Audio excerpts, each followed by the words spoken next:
পক্ষ থেকে তারেক ভাইয়ের শুভেচ্ছা সমর্থন। এবারের নির্বাচনে ঠিক হবে দেশের ভবিষ্যৎ, বগুড়ায় তারেক রহমান। ফ্যামিলি কার্ডের কথা বলে অগ্রিম চাঁদা নেওয়ার অভিযোগ জামায়াত আমিরের।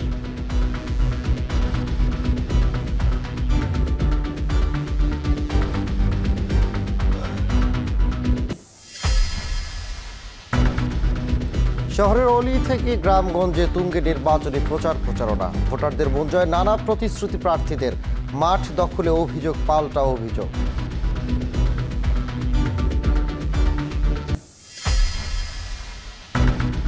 নির্বাচনী দায়িত্বে যুক্ত 17 লাখের বেশি মানুষ, পরিবহনের রিকুইজিশন শুরু।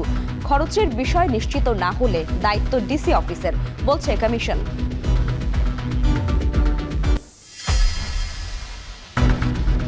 ট্যাঙ্গরাটিলা গ্যাস ক্ষেত্রে বিস্ফোরণে $42 মিলিয়ন ক্ষতিপূরণ দিতে হবে নাইকোকে। আন্তর্জাতিক আদালতে বাংলাদেশের পক্ষে রায়।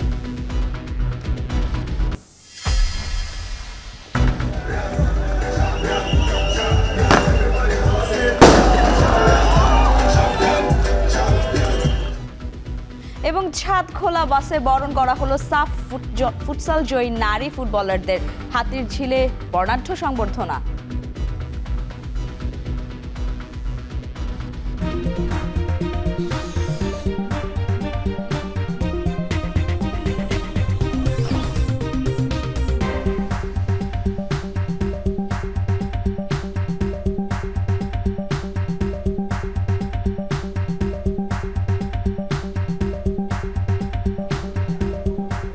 স্বাগত এখন সকালে। পুরো আয়োজন জুড়ে সঙ্গে আছে আমরা দুজন, আমি লাইবা জান্নাত, আমি সানিম রিথা। এবারে নির্বাচনে দেশের ভবিষ্যৎ ঠিক হবে বলে মন্তব্য করেছেন বিএনপি চেয়ারম্যান তারেক রহমান। রাতে বগুড়ায় নির্বাচনী জনসভায় তিনি বলেন, গত 17 বছর শুধু বগুড়া নয়, পুরো বাংলাদেশই বঞ্চিত ছিল। লুটপাটের নামে দেশের সব কলকারখানা ধ্বংস করা হয়েছে। দেশ গড়তে হলে সবাইকে ঐক্যবদ্ধ থাকার আহ্বান জানান বিএনপি চেয়ারম্যান। বিস্তারিত জাওয়াত মাহমুদের প্রতিবেদনে।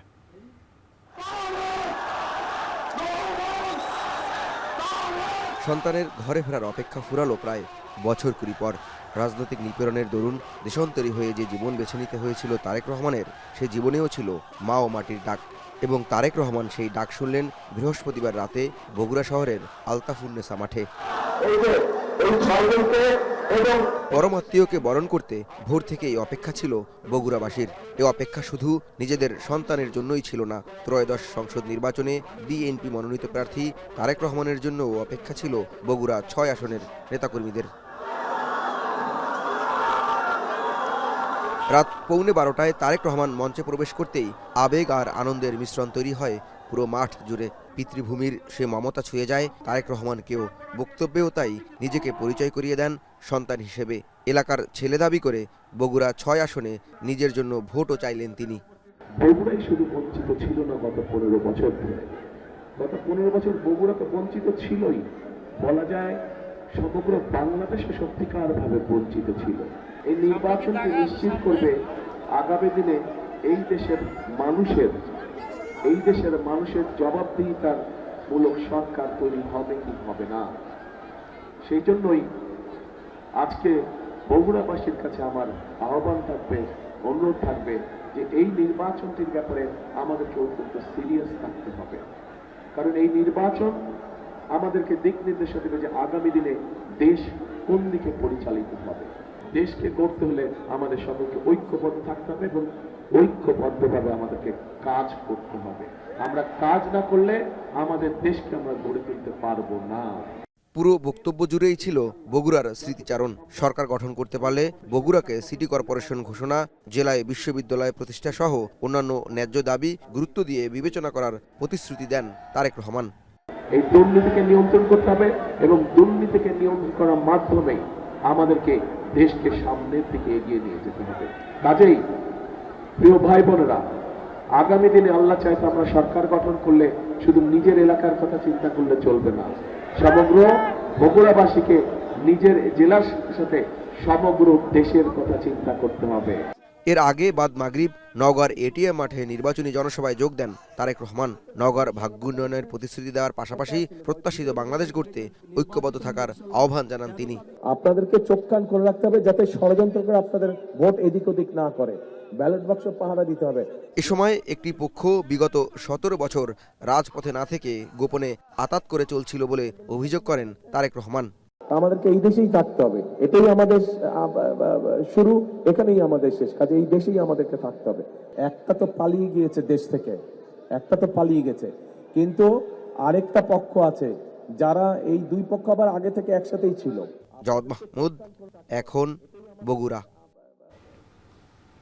জামায়াতে ইসলামের আমির ডাক্তার শফিকুর রহমান বলেছেন, একই পরিবার থেকে বারবার সরকার প্রধান চায় না জামায়াত, বরং এমন ব্যবস্থা চায় যাতে ভিক্ষুকের সন্তানও প্রধানমন্ত্রী হতে পারেন। একটি নির্বাচনী প্রচারণায় তিনি বলেন, এক হাতে ফ্যামিলি কার্ড আর আরেক হাতে নারীদের হেনস্থা চলতে পারে না। কারওয়ান বাজারে জনসভায় কৃষি পণ্যের ন্যায্য মূল্য নিশ্চিতে চাঁদাবাজদের রুখে দেওয়ার আহ্বান জামায়াত আমিরের। বিস্তারিত জানিয়েছেন হাসিব বিল্লাহ। বৃহস্পতিবার সন্ধ্যায় নানা শ্রেণী পেশার মানুষের ঢল নামে বনানী কামাল আতাতুর্ক এভিনিউ মাঠে। অভিজাত শহর গুলশান কিংবা করাইল বস্তি নিয়ে গঠিত ঢাকা 17 আসনে এটি জামাতের নির্বাচনী জনসভা। এই এলাকার ব্যবসায়ীরা আছে, তাদেরকে চাঁদা মুক্তভাবে, সন্ত্রাস মুক্তভাবে। এই আসনে দাঁড়িপাল্লা প্রতীকের প্রার্থী ডাক্তার খালেদুজ্জামানের সমর্থনে জনসভায় যোগ দেন ঢাকা 8 আসনের শাপলাকুলির প্রার্থী নাসিরউদ্দিন পাটোয়ারি ও ঢাকা 18 আসনের প্রার্থী আরিফুল ইসলাম আদিব। প্রতীক আছে, কোন সে প্রতীক, কোন সে প্রতীক? প্রচার সভায় যোগ দিয়ে জামাত আমির বলেন, জুলাই সনদে স্বাক্ষর না করেও এনসিপি হ্যাঁ ভোটের পক্ষে প্রচারণা করছে, কিন্তু সনদে স্বাক্ষরকারীদের অবস্থান অস্পষ্ট। অথচ যারা সেদিন স্বাক্ষর করলেন তারা এখন চুপ, তাদের মুখে এখন কোনো বলি নাই। তাদেরকে তাদের অবস্থান বিনয়ের সাথে বলবো, আপনারা স্পষ্ট করুন, আপনারা কি সংস্কার চান নাকি আপনারা সংস্কার চান না? না না, আপনাদেরকে বলি নাই, যারা চুপ করে আছেন তাদেরকে আপনাদেরকে খুলাসা করতে হবে, বলতে হবে আপনারা কি চান। এর আগে বিকেলে মিরপুর ওয়াকাপ উচ্চ বিদ্যালয় মাঠে নির্বাচনী জনসভায় ঢাকা 14 আসনের প্রার্থী ব্যারিস্টার আরমানের উপর নির্যাতনের কথা তুলে ধরেন ডাক্তার শফিকুর রহমান। আজ যার পক্ষে এখানে কথা বলতে দাঁড়িয়েছি, আমি বিশ্বাস করি তার স্নেহী মা এখানে উপস্থিত আছেন। মাঝে মাঝে তাদের খোঁজ নেওয়ার জন্য ফোন করতাম, ধরা গলায় জিজ্ঞেস করতেন, আমার আরমানের কোনো খবর আছে, সে কি বেঁচে আছে? এ সময় তিনি বলেন, ভোট চাইতে গেলে নারীদের উপর হেনস্থা করা হচ্ছে। সরকার গঠন করলে সব ক্ষেত্রে নারীদের নিরাপত্তা নিশ্চিত করার প্রতিশ্রুতি দেন জামাত আমির। আফসোস, তারাই আবার বলেন যে নারীদেরকে সম্মানিত করার জন্য ফ্যামিলি কার্ড দিবেন নারীদের হাতে। আপনি এক হাতে ফ্যামিলি কার্ড, আরেক হাতে আমার মায়ের গায়ে হাত, এই দুইটা আমরা দেখতে চাই না। মারা মিছিল করে আপনাদের কারো কাছে ফ্যামিলি কার্ড চায় না। এর আগে দুপুরে রাজধানীর অন্যতম বড় পাইকারি আড়ত কারওয়ান বাজারের ব্যবসায়ী কর্মচারীদের নিয়ে নির্বাচনী সভা করেন জামাত আমির। সিন্ডিকেট ও চাঁদাবাজির বিরুদ্ধে কঠোর হুঁশিয়ারি উচ্চারণ করেন তিনি। দুই একজন নেতা এখন বলছেন, ঠিক আছে, আমরা এত অসৎ ছিলাম, আপনারা এত সৎ ছিলেন, তো ছেড়ে গেলেন না কেন? আমরা ছেড়ে যাইনি এই কারণে, অন্তত 3টা মন্ত্রণালয় বেঁচে যাক, বেঁচে যাক, দুর্নীতির হাত থেকে রক্ষা পাক, কিছু একটা ঠিকানা মানুষ পেয়ে যাক, এবং বাংলাদেশের মানুষের মনে আস্থা তৈরি হোক। ভালো মানুষের হাতে দেশ গেলে সৎ থাকা সম্ভব, দুর্নীতিও দূর করা সম্ভব। এর আগে মিরপুর 13 নম্বরে গণভোটে হ্যাঁ ভোট ও ডিজিটাল ক্যাম্পেইনের মাল্টিমিডিয়া বাস উদ্বোধন করেন জামাত আমির। যারা কাজ করতে চাইবেন তার কাজের জায়গাটা যেন সম্মানের এবং নিরাপত্তার হয়, সেই জায়গাগুলো আমরা ইনশাআল্লাহ তৈরি করতে চাই। সকালে নিজ আসন মিরপুর 15-তে প্রধান নির্বাচনী কার্যালয় উদ্বোধন করেন ডাক্তার শফিকুর রহমান। এ সময় শেরপুরে দলীয় নেতাকর্মীদের হামলার ঘটনায় তীব্র সমালোচনা করেন তিনি। এই ঘটনা ইঙ্গিত করে অসহিষ্ণুতা, এই ঘটনা ইঙ্গিত করে জনগণের উপর আস্থা নাই, এই ঘটনা ইঙ্গিত করে যে অন্যের বিজয় দেখে নিজের সহ্য হয় না। হাসিব বিল্লাহ, এখন ঢাকা। এদিকে দেশের শীর্ষ ব্যবসায়ীদের সাথে বিজনেস সামিটে যোগ দিয়ে জামায়াত আমির ডাক্তার শফিকুর রহমান বলেন, ক্ষমতায় গেলে চাঁদাবাজদের হাত থেকে ব্যবসায়ীদের, শিল্প মালিকদের রক্ষা করবে জামায়াত। বৃহস্পতিবার সন্ধ্যায় রাজধানীর শেরাটন হোটেলে দেশের শীর্ষ ব্যবসায়ীদের সাথে মতবিনিময় করেন তিনি। এ সময় বলেন, শিল্প উদ্যোক্তা ও শ্রমিকদের মধ্যে নানা সময় সংঘর্ষের ঘটনায় ধ্বংস হচ্ছে প্রতিষ্ঠান। এজন্য ধনী গরিব সকলের জন্য কর্মক্ষেত্রে বোঝাপড়া জরুরি বলেও মন্তব্য করেন তিনি। জনশক্তিকে দেশের সবচেয়ে বড় শক্তি উল্লেখ করে জামায়াতের আমির বলেন, এই শক্তি কাজে লাগাতে হবে। সংসার ও সন্তান সামলে 8 ঘন্টা অফিস নারীদের প্রতি অবিচার বলেও মন্তব্য করেন তিনি। মায়েদের যথাযথ সম্মান নিয়ে তাদের কর্মঘণ্টা 5 ঘন্টা করা হবে বলেও জানান জামায়াতের আমির। বলেন, মায়েদের 3 ঘন্টার বেতন সমন্বয় করবে সরকার।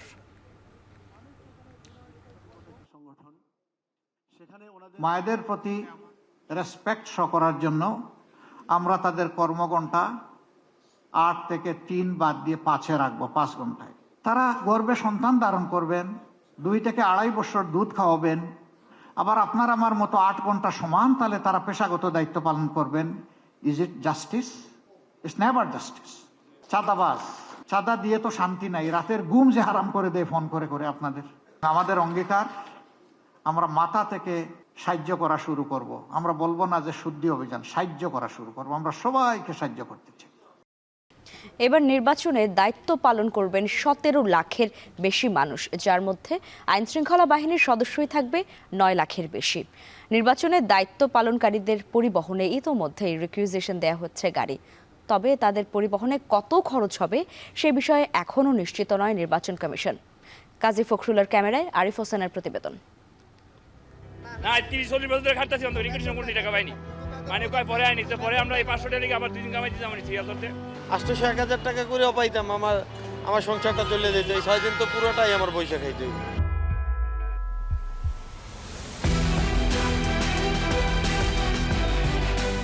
রাস্তায় বাস দাঁড় করিয়ে রিকুইজিশন ধরিয়ে দিচ্ছে ট্রাফিক পুলিশ।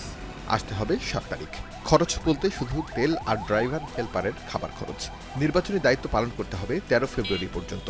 আমাদের কাগজ নিয়ে গেছে আর এই যে স্লিপ কটা দিয়ে গেছে 4টা। রাজারবাগ থানায় পুলিশ যাবে তো টাকা পয়সা দিবে না, মানে ওদেরকে নিয়ে গরম মারম, এই খালি 2 বেলা খাওয়াবে। বাস, মিনিবাস, মাইক্রো ও প্রাইভেট কারে ধরিয়ে দেওয়া হচ্ছে নির্বাচনী দায়িত্ব পালনের এই রিকুইজিশন বা হুকুম দখলপত্র। খাটা শেষ হয় তখন গাড়িতে যাবো, পরে টাকা নিয়ে এরা 200 টাকা দেয় খাইতে, তাই আমার নিয়ে খাইলাম, আমার বউ বাচ্চা খাইবো কেন? নাম্বার আছে, মোবাইল নাম্বার। নির্বাচনী দায়িত্ব পালনকালে 7 দিনের পরিবহন ভাড়া, ড্রাইভার হেল্পারের বেতন দেবে কে? আমাদেরকে ঠকিয়ে আমাদের এই মালিকদের হ্যারাস করে তারা গাড়ি নিবে, সেই গাড়ির ভাড়া দিবে না, সঠিক তেলটাও দিবে না।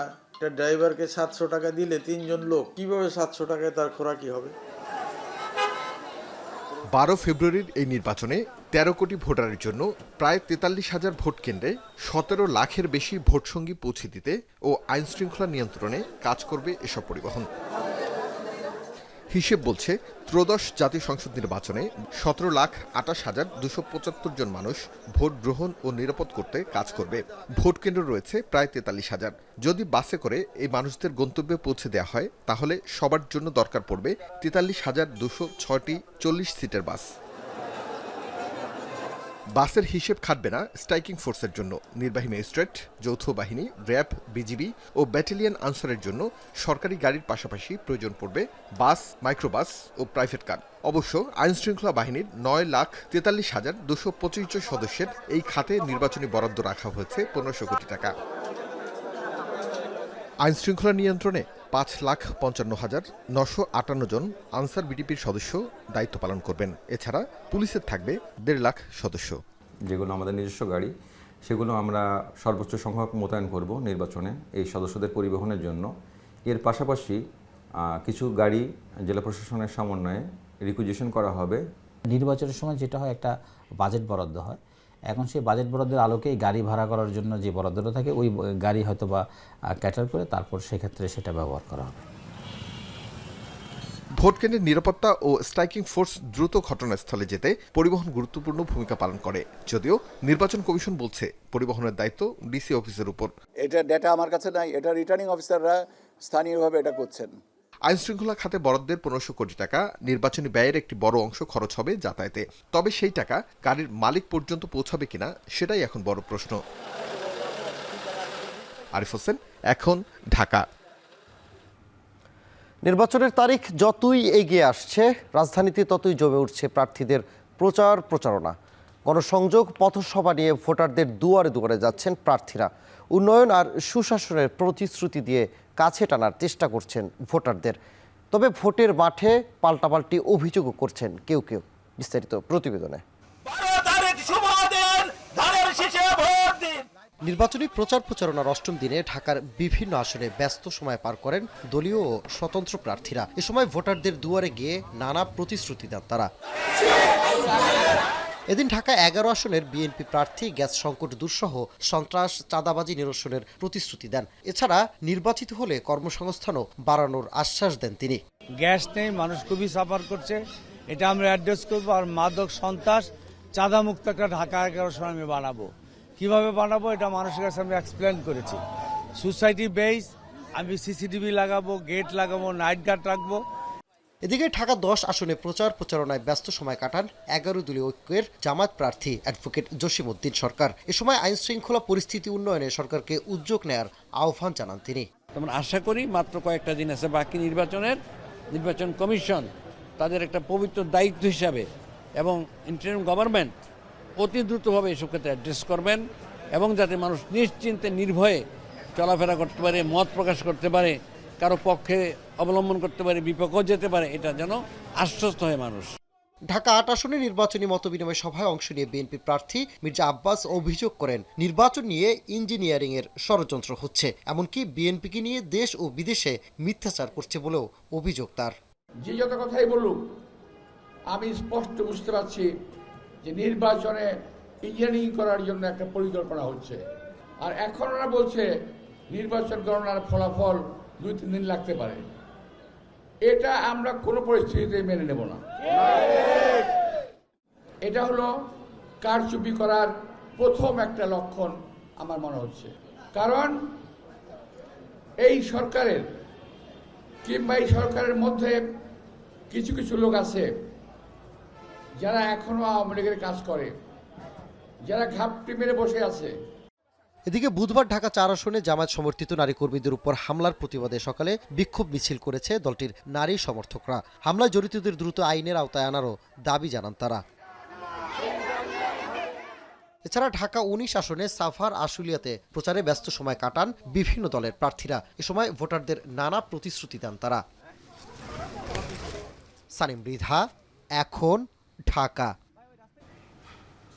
নির্বাচনী প্রচারণায় ভোটারদের মন জয় মরিয়া বিভিন্ন দলের এবং স্বতন্ত্র সংসদ সদস্য প্রার্থীরা। পাড়া, মহল্লা, চায়ের আড্ডা আর জনসমাগমপূর্ণ এলাকায় চলছে ভোটের প্রচার। বিস্তারিত থাকছে প্রতিবেদনে। নির্বাচনের বাকি আর মাত্র 2 সপ্তাহ। নিজের নির্বাচনী এলাকা ঠাকুরগাঁও 1 আসনে তাই জোর প্রচারণায় ব্যস্ত বিএনপি মহাসচিব মির্জা ফখরুল ইসলাম আলমগীর। আমরা 1971 সালে পাক সেনাদার বাহিনী আমাদের অনেক অত্যাচার করছে, আর তখন তাদেরকে কারা সহযোগিতা করছিল এটাও আমরা খুব ভালো করে জানি, ঠিক কিনা? মাপ চাইছে এখন পর্যন্ত 71 সালের জন্য মাপ চাই, তো মাপটা চান, বলে যে ভুল করছি এই সময়, তারপর জনগণের কাছে বলেন এবার আমাদেরকে কিছু ভোট দেন। এদিকে সকালে খুলনা 5 আসনের ডুমুরিয়া বাজারে জনসংযোগ করেন জামায়াতের প্রার্থী মিয়া গোলাম পরওয়ার। নির্বাচনী সহিংসতায় এটি প্রথম জামাত ইসলামের একজন নেতা শহীদ হলো। আমরা আল্লাহর কাছে দোয়া করব তার শাহাদাত মঞ্জুর হোক। কিন্তু সরকারের প্রধান, ইলেকশন কমিশনের প্রধান, ল এনফোর্সিং এজেন্সি যারা হাতে আছে তাদেরকে আমরা এটাকে কঠোর হস্তে দমন করার জন্য বলবো। কক্সবাজারে চকরিয়া উপজেলার উত্তর হারবাং বত্তাতলি স্টেশনে ইউনিয়ন বিএনপি আয়োজিত নির্বাচনী পথসভায় অংশ নেন বিএনপির স্থায়ী কমিটির সদস্য সালাহ উদ্দিন আহমদ। দুপুরে মহেশখালীতে নির্বাচনী প্রচারণায় জামায়াতের সহকারী সেক্রেটারি জেনারেল হামিদুর রহমান আজাদ বলেন, যারা নির্বাচনে জনগণের ভোটে জিতবে না মনে করছে, জনগণের প্রতি আস্থা রাখতে পারছেন না, তারা এখন সহিংসতার পথ বেছে নিয়েছে। যোগাযোগ ও স্বাস্থ্য ব্যবস্থার দিকে প্রথমেই নজর দেওয়ার প্রতিশ্রুতি দিচ্ছেন দিনাজপুর 5 আসনের এনসিপি ও বিএনপি প্রার্থীরা।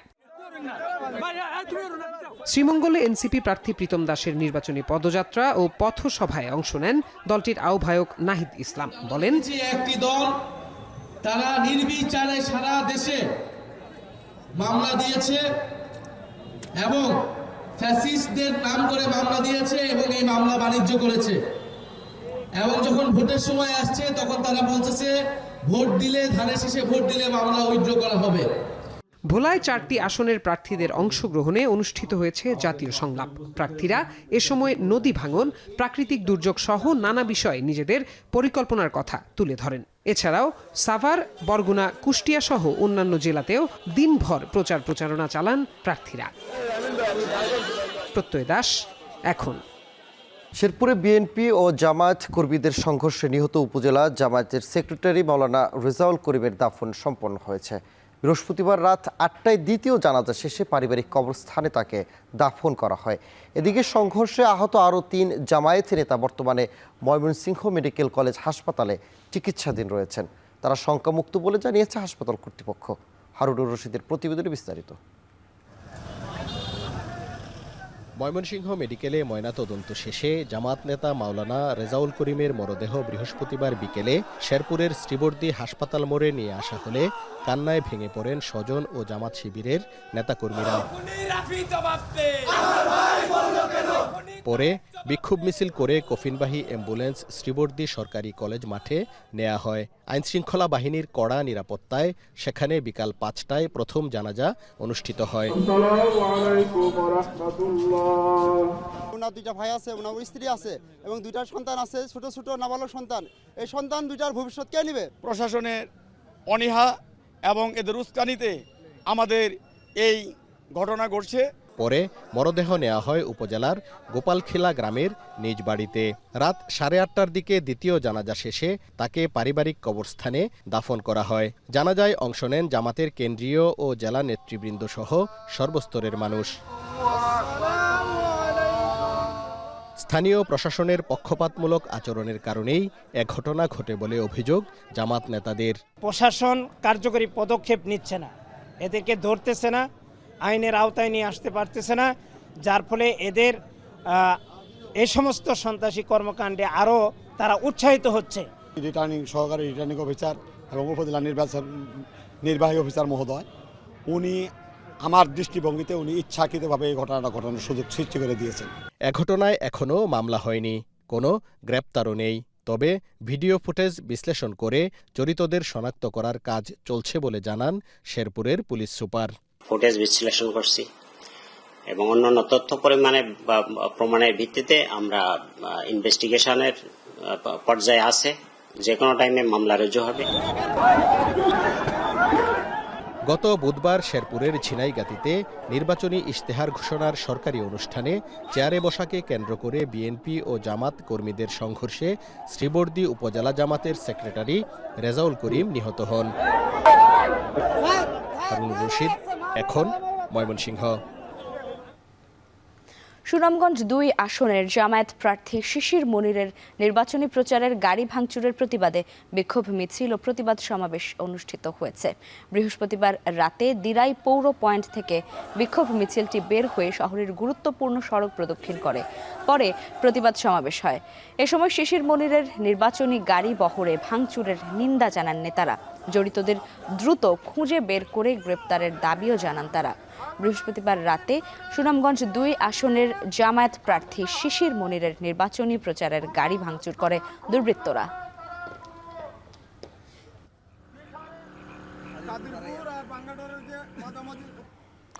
সংসদ নির্বাচনকে সামনে রেখে ঝালকাঠিতে বেড়েছে নির্বাচনী তৎপরতা। তবে জেলার মোট ভোটারদের প্রায় অর্ধেকই নারী। এতে এত বড় ভোট ব্যাংক হওয়া সত্ত্বেও নারীদের প্রত্যাশা ও দাবি কতটা গুরুত্ব পাচ্ছে সেই প্রশ্নই এখন ঘুরপাক খাচ্ছে। এই বাস্তবতা ও নারীদের ভাবনার কথা তুলে ধরেছেন সহকর্মী আলামিন তালুকদার। ঝালকাঠিতে মোট ভোটার 5,93,826 জন। এর মধ্যে নারী ভোটার 2,91,945 জন, যা মোট ভোটারের প্রায় অর্ধেক। জেলার প্রতিটি ঘরে নারীরা আজও নীরব সংগ্রামের অংশীদার। কেউ চাকরিজীবী, কেউ শ্রমজীবী, কেউ বা আবার গৃহিণী। সংসদ নির্বাচনকে সামনে রেখে নারীদের প্রধান ভাবনায় রয়েছে নিজেদের নিরাপত্তা, স্থায়ী কর্মসংস্থান, ন্যায্য মজুরি, মানসম্মত স্বাস্থ্যসেবা এবং সামাজিক মর্যাদা নিশ্চিত করা। আমাদের নতুন যে সরকার আসবে তাদের কাছে এটাই প্রত্যাশা যে নারীরা সকল নিরাপত্তা যেন পায় এবং সকল ধরনের জন্য সুযোগ সুবিধা পেয়ে থাকে। আমরা চাচ্ছি অর্থনৈতিক সমৃদ্ধি হোক, দেশ ও জাতির উন্নয়ন হোক এবং নারীদের শতভাগ কর্মক্ষেত্রে সুযোগ থাক। এবারের নির্বাচনে শুধু আশ্বাস নয়, বাস্তব ও দৃশ্যমান বাস্তবায়ন দেখতে চান নারীরা। আমরা যেন ভালোভাবে থাকতে পারি, ভালোভাবে সব কিছু করতে পারি, এই প্রত্যাশাই আমাদের। আমরা তো একজন নারী বান্ধব ভালো একজন সরকার চাই, যারা দেশের উন্নয়নের জন্য অনেক ভালো কাজ করুক। ঝালকাঠিতে নারী ভোটারের সংখ্যা প্রায় 3 লাখ। তারা চান নির্বাচনের পর জনপ্রতিনিধিরা যেন নারীদের শিক্ষা, স্বাস্থ্য, নিরাপত্তা ও কর্মসংস্থানের বিষয়গুলো বাস্তব গুরুত্ব দিয়ে দেখেন। সচেতন মহলের মতে নারীদের এই বিপুল ভোট ব্যাংক এবারের নির্বাচনে বড় প্রভাব ফেলতে পারে। আল আমিন তালুকদার, এখন ঝালকাঠি। সাভারে অবৈধ সীসা তৈরির কারখানার বিষাক্ত অ্যাসিডে ধ্বংস হচ্ছে শতাধিক বিঘা জমির ফসল। এতে বছরের পর বছর ধরে আর্থিকভাবে ক্ষতিগ্রস্ত হচ্ছেন কৃষকরা।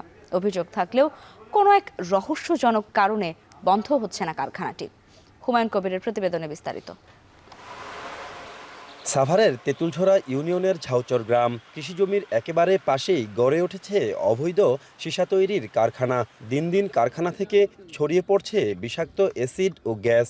পুড়ে ছাই হয়ে যাচ্ছে কৃষকের স্বপ্নবোনা ফসল। চলতি মৌসুমে এই ঝাউচর গ্রামেই শতাধিক বিঘা জমিতে ব্রুকলি, ফুলকপি, বাঁধাকপি, শালগম, বেগুন, শিম, লাউ, পুঁইশাক ও ধনিয়া পাতার আবাদ করেছেন কৃষকরা। কিন্তু ফসল ঘরে তোলার আগেই সব নষ্ট করে দিচ্ছে সীসা কারখানার বিষাক্ত অ্যাসিড। এতে ক্ষুব্ধ কৃষকরা। ব্যাটারি গলানোর কারণে এটার যে গ্যাস আছে, গ্যাসটার কারণে প্রত্যেকবার এটা আমার ক্ষতিগ্রস্ত হয়। যে কোনো ফসলটা বনি, ফসল জোয়ায় আসে ওই টাইমে ফসলটা নষ্ট হয়ে যাচ্ছে আমাদের। আমার চাইরোপাশে ফ্যাক্টরির চাইরোপাশে যেসব জমিগুলা ফসল করে সবাই ক্ষতিগ্রস্ত। কৃষকদের অভিযোগ কেবল ফসল নয়, কারখানার বিষাক্ত গ্যাস নির্গমনে নষ্ট হচ্ছে বসতবাড়ির টিনের চাল। মারাত্মক হুমকির মুখে পরিবেশ ও জীববৈচিত্র্য। বাড়ছে শ্বাসকষ্টজনিত সমস্যাসহ নানা রোগ। কারখানার ভেতরে কি হচ্ছে জানতে চাইলে গেট খুলেননি কর্তৃপক্ষ। এত অভিযোগের পরও কিভাবে চলছে অবৈধ সীসা কারখানা তা নিয়ে জনমনে দেখা দিয়েছে নানা প্রশ্ন। এদিকে কৃষি বিভাগ এবং উপজেলা প্রশাসন বলছে, লিখিত অভিযোগ পেলে সীসা কারখানা অপসারণে প্রয়োজনীয় পদক্ষেপ নেবেন তারা। উপজেলা নির্বাহী অফিসার মহোদয়ের সাথে সরাসরি কথা বলে একটা কমিটির মাধ্যমে রিপোর্ট দিয়ে যদি সরকারিভাবে কোনো ক্ষতিপূরণ দেওয়া যায় সেটার ব্যবস্থা উপজেলা পরিষদ থেকে করার কথা আমরা বলবো। আমরা আসলে উপজেলা প্রশাসন থেকে এই বিষয়ে কঠোর অবস্থানে রয়েছে। আমরা তথ্য জানা মাত্রই সেখানে অভিযান পরিচালনা করব এবং একই সাথে আমি পরিবেশ অধিদপ্তর এবং সংশ্লিষ্ট সংস্থাকে আমি অবগত করেছি বিষয়টি। শতাধিক বিঘা জমির ফসল ও কৃষকের জীবন জীবিকা রক্ষায় দ্রুত ব্যবস্থা না নিলে পরিস্থিতি আরও ভয়াবহ হবে বলে আশঙ্কা স্থানীয়দের। হুমায়ুন কবির, এখন সাভার। সুনামগঞ্জের ছাতকের ট্যাংরা টিলাক গ্যাস ক্ষেত্র বিস্ফোরণের ঘটনা আন্তর্জাতিক আদালতে নিজেদের পক্ষে রায় পেয়েছে বাংলাদেশ। এর ফলে নাইকোকে $4 কোটি 20 লাখ ক্ষতিপূরণ দেওয়ার নির্দেশ দিয়েছেন আন্তর্জাতিক আদালত। 2005 সালে সংঘটিত ভয়াবহ এই বিস্ফোরণের ঘটনায় কানাডিয়ান কোম্পানি নাইকোকে এই ক্ষতিপূরণ দেওয়ার নির্দেশ দিয়েছেন ওয়াশিংটন ভিত্তিক আন্তর্জাতিক ট্রাইব্যুনাল। পেট্রোবাংলার একটি সূত্র জানায়, সম্প্রতি দেওয়া রায়ে গ্যাস ক্ষেত্রে প্রায় 8 বিলিয়ন ঘনফুট গ্যাস পুড়ে যাওয়ার ক্ষতিপূরণ হিসেবে $40 মিলিয়ন এবং পরিবেশ সহ অন্যান্য ক্ষতির জন্য আরও $2 মিলিয়ন ক্ষতিপূরণ দিতে হবে বলে বলা হয়েছে।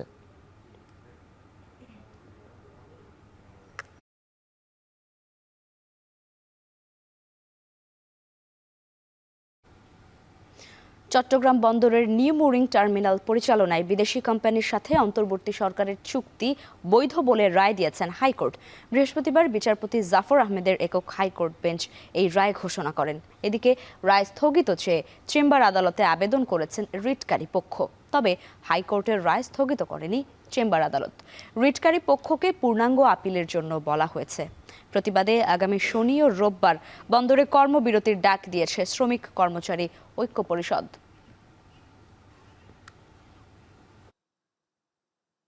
যেহেতু একটা প্রসিডিং অলরেডি সর্বোচ্চ আদালতে পেন্ডিং প্রসিডিং ড্র করা হয়েছে, সুতরাং ব্যাপারটা এখন সাবজুডিস হয়ে গেছে।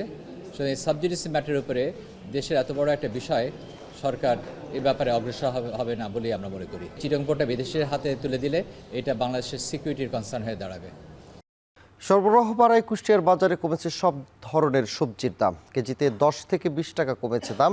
এ নিয়ে আরও জানাতে কুষ্টিয়ার পৌর বাজার থেকে যুক্ত হচ্ছে সহকর্মী মেজবাউদ্দিন পলাশ। পলাশ, জানাবেন যে বাজারে কোন সবজির দাম কতটা কমেছে?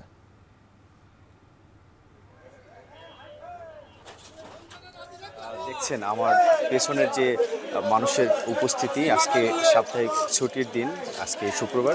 এই সাপ্তাহিক ছুটির দিনে কিন্তু যে বেচা বিক্রি কিন্তু আসলে বেড়েছে এবং সবচেয়ে বড় কথা আসলে এখানে সবজির যে সব ধরনের সবজির দাম কিন্তু আসলে কমেছে এবং মূলত সরবরাহ কিন্তু বাড়ায়। শীত মৌসুমে এই সময়ে কিন্তু সবজির যে উৎপাদন সেটি কিন্তু আসলে বাড়ে এবং এই বাড়ার কারণে কিন্তু যে এটি কিন্তু যখন বাজারে যখন পর্যাপ্ত আসলে থাকে ঠিক তখনই এই দাম কিন্তু আসলে কমে যায় এবং কমার কারণেই কেজি প্রতি সব ধরনের সবজিতে আমি দেখেছি যে আজকে 10 থেকে 20 টাকা আসলে কমেছে। যেরকম এই টমেটো বিক্রি হচ্ছে ঠিক 30 টাকা কেজি এবং অন্যান্য যে আমি বেগুন সেটি কিন্তু বিক্রয় হচ্ছে 30 টাকা কেজি এবং স্যার সিম সেটি কিন্তু বিক্রয় হচ্ছে এই বাজারে 15 টাকা কেজি। এবং কাঁচামরিচের কথা যদি বলতে হয়, কাঁচামরিচ এই বাজারে বিক্রয় হচ্ছে 80 থেকে 100 টাকা আসলে কেজি দর। এছাড়া অন্যান্য যে সবজি, সে ফুলকপি এখানে বিক্রয় হচ্ছে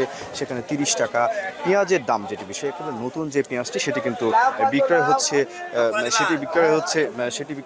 যে নতুন পেঁয়াজ সেটি 30 টাকা এবং আলু সেটি বিক্রয় হচ্ছে 20 টাকা। এছাড়া অন্যান্য যে সবজির দাম সেগুলো কিন্তু আসলে কমেছে। একটু বলে রাখি যে এই সময়ে এই মূলত আসলে কৃষক পর্যায়ে কিন্তু আমি অবশ্যই কৃষক পর্যায়ে কিন্তু আমি খোঁজ নিয়েছি। কৃষক পর্যায়ে কিন্তু বলছে যে যেহেতু সার কীটনাশকের দাম বেশি, এতেই কিন্তু তারা একটু বিপাকে পড়েছেন। যেহেতু এই সময় আসলে দাম কমার কারণে দাম না পাওয়ার যে বিষয়টি সেটিও কিন্তু আসলে তারা বলছেন, এরকমটি আসলে অভিযোগ রয়েছে। তবে এই ছিল আমার কাছে কুষ্টিয়া থেকে যুক্ত ছিলেন সহকর্মী মেজবাউদ্দিন পলাশ। জিআই পণ্যের স্বীকৃতি সনদ পেল নেত্রকোনার ঐতিহ্যবাহী বালিশ মিষ্টি। বিশেষ আকৃতি আর সুনামের জন্য দেশব্যাপী পরিচিত রয়েছে এই মিষ্টির। তবে নতুন করে জিআই সনদ ও মিষ্টির পরিচিতি আরও বাড়বে বলে মনে করছেন এই কারিগররা। সিফাত আহমেদ রাসেলের প্রতিবেদন। একটি মিষ্টির দাম 1000 টাকা। শুনে অবাক মনে হলেও এটি নেত্রকোনার প্রসিদ্ধ বালিশ মিষ্টি। দীর্ঘ প্রতীক্ষার পর বিশেষ আকৃতির জন্য জনপ্রিয় এই মিষ্টিটি পেল জিআই পণ্যের স্বীকৃতি। এর মধ্য দিয়ে দেশের 57তম ভৌগোলিক নির্দেশক বা জিআই পণ্য হিসেবে স্থান পেল নেত্রকোনার এই ঐতিহ্য। নেত্রকোনার অজহর রোডের গয়নাথ ঘোষের হাত ধরে বালিশ মিষ্টির উৎপত্তি। এরপর থেকেই গয়নাথ মিষ্টান্ন ভাণ্ডার পূর্বের ঐতিহ্য ধরে মিষ্টি তৈরি ও বিক্রি করে আসছে। 30 টাকা থেকে শুরু হয়ে 1000 টাকায় মিলছে একটি বালিশ মিষ্টি।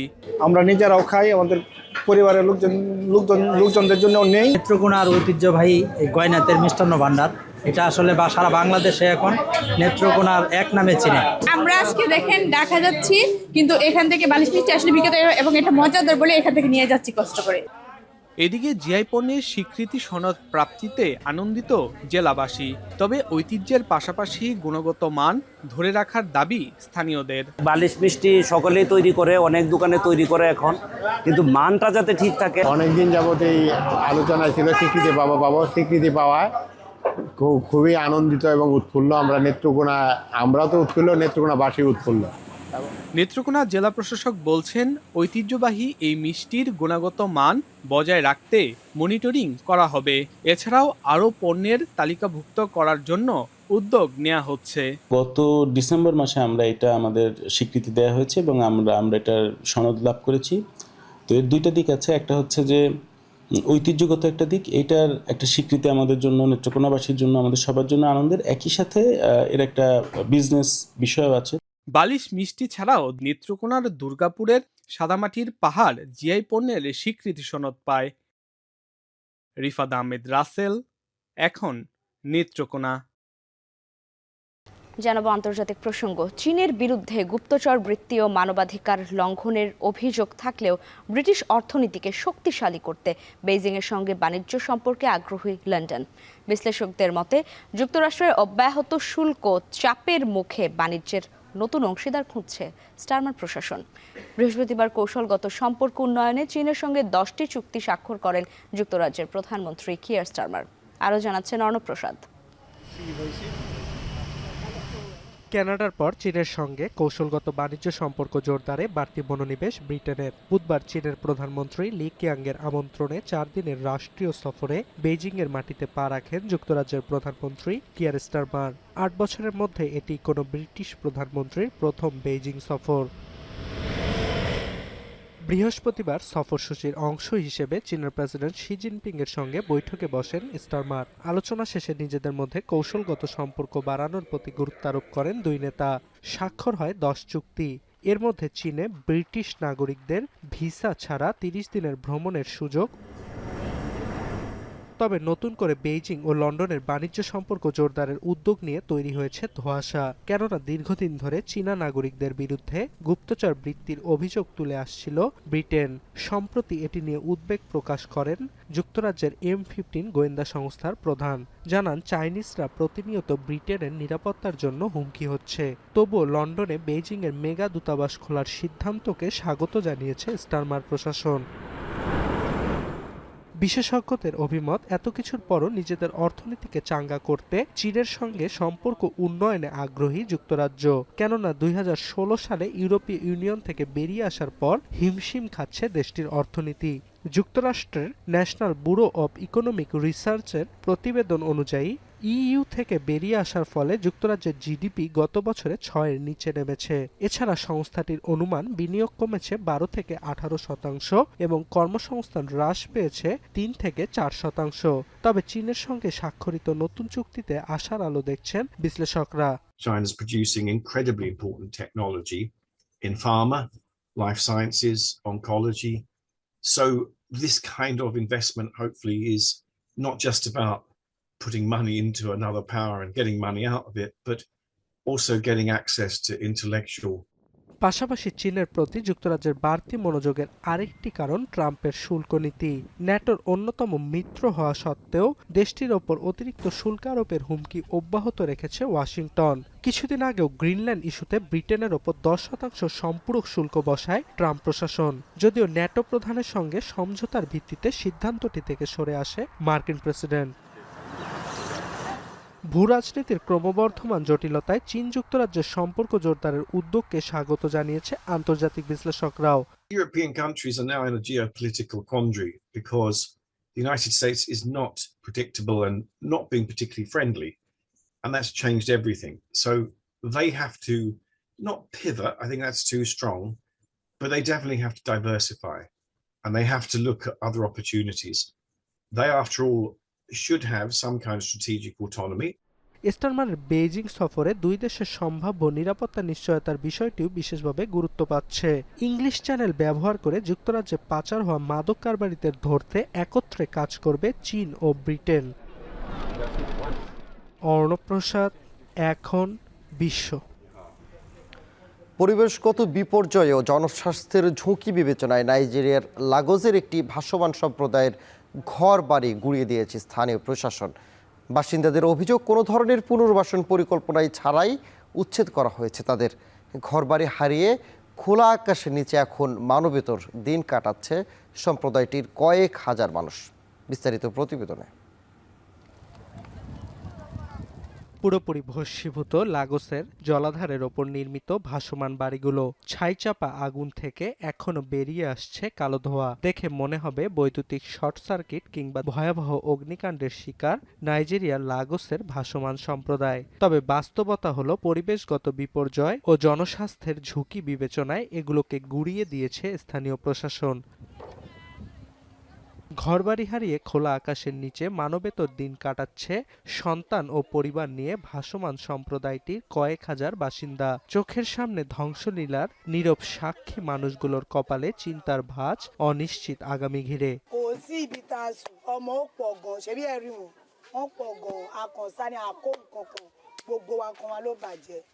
Right now, all the schools that we have in Morocco are being demolished, and our children now are just home. All of them is home. And we know it's going to affect the education system very, very, very bad. আফ্রিকার বৃহত্তম ভাসমান বসতিগুলোর একটি মাকাকো জলাধারকে কেন্দ্র করে গড়ে উঠেছিল তাদের জীবিকা। অঞ্চলটির মানুষদের অর্থ উপার্জনের প্রধান উৎস মাছ ধরা। এছাড়া অন্যান্য স্থানীয় পেশার সঙ্গেও জড়িত ছিল সম্প্রদায়টির মানুষ। 2012 সাল থেকেই মাকাকোর ভাসমান বসতি উচ্ছেদ করতে তৎপর স্থানীয় প্রশাসন। তবে বাসিন্দাদের অভিযোগ, কোনো ধরনের পুনর্বাসন পরিকল্পনা ছাড়াই তাদেরকে সরিয়ে দেয়া হয়েছে। এদিকে প্রশাসনের উচ্ছেদ অভিযানের বিরোধিতা করে বুধবার লাগোসের রাস্তায় নামে বিক্ষুব্ধরা। এ সময় তাদেরকে ছত্রভঙ্গ করতে টিয়ার গ্যাস ও লাঠিচার্জ করে পুলিশ। অর্ণব প্রসাদ, এখন বিশ্ব। এবারে খেলার খবর। আরও একবার বাংলাদেশের ফুটবল প্রেমীদের আনন্দের উপলক্ষ এনে দিলেন সাবিনা মাসুরারা। অবশ্য এবারের উপলক্ষটি বিশেষ। প্রথমবার অনুষ্ঠিত নারী সাফ ফুটসল চ্যাম্পিয়নশিপে অংশ নিয়ে শিরোপা নিয়ে বাংলাদেশের মাটিতে দামাল কন্যারা। ইতিহাসের পাতায় জায়গা পাওয়া এমন ঘটনা স্মরণীয় করে রাখতে ছাদ খোলা বাসের আয়োজন থেকে গ্র্যান্ড সংবর্ধনায় সিক্ত সাবিনা আক্তারের দল। রেজাল করিমের প্রতিবেদনে থাকছে বিস্তারিত। চ্যাম্পিয়নের মুকুট পরে শিরোপা হাতে বাংলাদেশের মাটিতে পা, এমন দৃশ্য এবারই প্রথম নয়। এর আগেও সাফ শিরোপা স্পর্শ করেছেন সাবিনারা। তবে এবারের ট্রফিটা বিশেষ কিছু ফুটবলার তথা বাংলাদেশের জন্য। সাবিনার নেতৃত্বে প্রথমবার নারী সাফ ফুটসাল চ্যাম্পিয়নশিপে অংশ নেয় বাংলাদেশ। থাইল্যান্ডের মাটিতে অপরাজিত থেকে চ্যাম্পিয়ন হয় সাবিনা মাসুরারা। বাংলাদেশ ফুটসালের ইতিহাসে যা প্রথম কোনো শিরোপা। শুধু তাই না, নারী সাফ ফুটসালেও প্রথম আসর এটি, যে কারণে ইতিহাসের পাতায় স্বর্ণাক্ষরে লেখা থাকবে এমন কীর্তিগাথা। চ্যাম্পিয়নদের জন্য ছাদখোলা বাস থেকে শুরু করে গ্র্যান্ড রিসেপশনের জন্য তৈরি করা হয় মঞ্চ। এয়ারপোর্ট থেকে নেমে সেই ছাদখোলা বাসে করে উদযাপনার উদ্দীপনায় এমপি থিয়েটারে পৌঁছায় সাবিনারা। ইতিহাসের পাতায় নতুন করে নাম লেখাতে পেরে দারুণ খুশি সাবিনা। গ্র্যান্ড রিসেপশনে সবার মাঝে দাঁড়িয়ে জানালেন নিজের অনুভূতির কথা। ফুটবলের প্রতি, ফুটসালের প্রতি, খেলাধুলার প্রতি কতটা তাদের ভালো লাগা, ভালোবাসা আছে যখন কোনো জয় হয়। সো ওই জায়গা থেকে আমার মনে হয় যে মোটিভেশনগুলো আসে, মেয়েরা উৎসাহিত হয়, মেয়েদের খেলার আগ্রহ আরও বাড়ে, জেতার আগ্রহ বাড়ে। সেই জায়গা থেকেই এই ট্রফি আপনাদের জন্যই, দেশের মানুষের জন্য। এমন সফলতায় দল থেকে শুরু করে কোচিং স্টাফ সবার গুণকীর্তন করতে ভুল করলেন না দেশের ফুটবলের সর্বোচ্চ অভিভাবক। আমরা প্রথমবার সাফ ফুটসল টুর্নামেন্টে অংশগ্রহণ করেছিলাম, but at the same time প্রথমবারের মতোই কিন্তু সাফও ফুটসলটা আয়োজন করেছে। তো প্রথমবারে আমরা মনে করি যে পায়োনিয়ার চ্যাম্পিয়ন হওয়াটা অফকোর্স একটা অনারের বিষয়। আমাদের আত্মবিশ্বাস ছিল, আমাদের যে প্লেয়াররা ছিলেন, নট ওনাদের ট্যালেন্টের ব্যাপারে খালি বলছি, ওনাদের যে ডেডিকেশন ছিল, ওনাদের যে হার্ডওয়ার্ক ছিল, সেটাই প্রমাণ করে দিয়েছিল যে এটা একটা উইনিং টিম, একটা চ্যাম্পিয়ন টিম। অ্যান্ড ওনারা কিন্তু মাঠের ভিতরে এবং মাঠের বাইরে চ্যাম্পিয়ন হিসেবে আচরণ করছে। সাফ ফুটসাল উম্যান চ্যাম্পিয়নশিপের শিরোপা তারা প্রথমবার অংশ নিয়েছিলেন এবং প্রথমবার অংশ নিয়েই অপরাজিত চ্যাম্পিয়ন। এই দামাল কন্যাদের নিয়েই বিশ্বকাপ খেলার স্বপ্ন দেখেন বাংলাদেশের ভক্ত সমর্থকরা। হাতিরঝিল এমপি থিয়েটার থেকে রেজাউল করিম, এখন, ঢাকা। শেষ করছে এখন সকাল। তবে তার আগে শিরোনামগুলো জানিয়ে দিচ্ছি আরও একবার।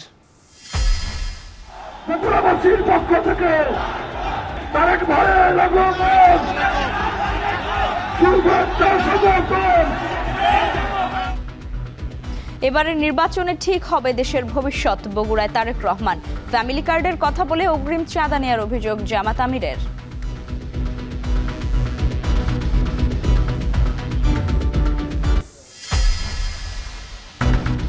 শহরের অলিগলি থেকে গ্রামগঞ্জে তুঙ্গে নির্বাচনী প্রচারণা। ভোটারদের মন জয়ে নানা প্রতিশ্রুতি প্রার্থীদের, মাঠ দখলে অভিযোগ পাল্টা অভিযোগ।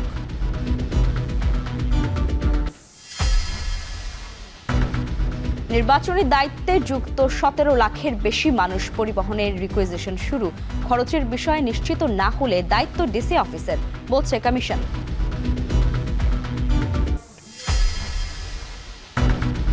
ডেমরাটিলা গ্যাস ক্ষেত্রে বিস্ফোরণে $42 মিলিয়ন ক্ষতিপূরণ দিতে হবে নাইকোকে।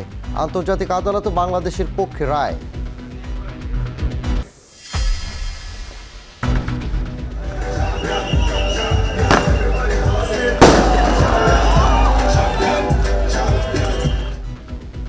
এবং ছাদ খোলা বাসে বরণ করা হলো সাফ ফুটসাল জয়ী নারী ফুটবলারদের।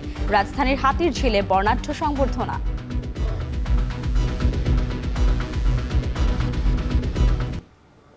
আর এই ছিল এখন সকালে। এখন টেলিভিশন ওয়েবসাইটে দেখতে ভিজিট করুন এখন.tv। এছাড়া ফেসবুকে দেখতে ভিজিট করুন facebook.com/tv.এখন এবং ইউটিউবে দেখতে ভিজিট করুন youtube.com/c/echontv।